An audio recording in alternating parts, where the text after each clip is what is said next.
Grabe mga kapatid, sa laki ng abuloy nyo, hindi nyo ba napapansin kung saan napupunta ang pera nyo? Sa interes lang ng utang na 2 bilyon piso ng Iglesia ni Cristo. Maligaya Development Corporation sa BDO, halos 209,000 pesos araw-araw ang binabayaran. Oh, araw-araw. Parang may sariling printer ng pera ang sanggunian. At ito pa, 20 milyon pesos mula sa abuloy ang gagamitin para bayaran ang interes sa loob ng 90 days. Interes pa lang. Yan, mga kapatid, hindi pa kasama ang prinsipal. Habang walang sawang nagbibigay kayo ng abuloy, abay sila naman ang walang habas na nagpapakasasa. Ang tanong, iyan ba ang tunay na gawain ng isang relihiyon? O gawain ng mga mandarambong? Hindi kayo abuloy machine.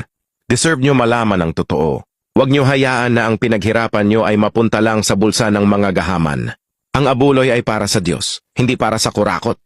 Sayang ang panahong naubos ko sa relihiyong yan. Maliit pa ako mga awit sa pagsamba ng kabataan. Bago matapos ang pagsamba ng kabataan, itatanim nila sa aming isipan ng si Kristo ay tao, si Felix Manalo ang sugo sa huling araw, ang Roma 16:16 na halos kinalakihan ko na. Sana naaawa ko lalo na sa aking inay at sa aking itay, sa aking mga kapatid, mga kamag-anak. Sana huwag kayong matakot.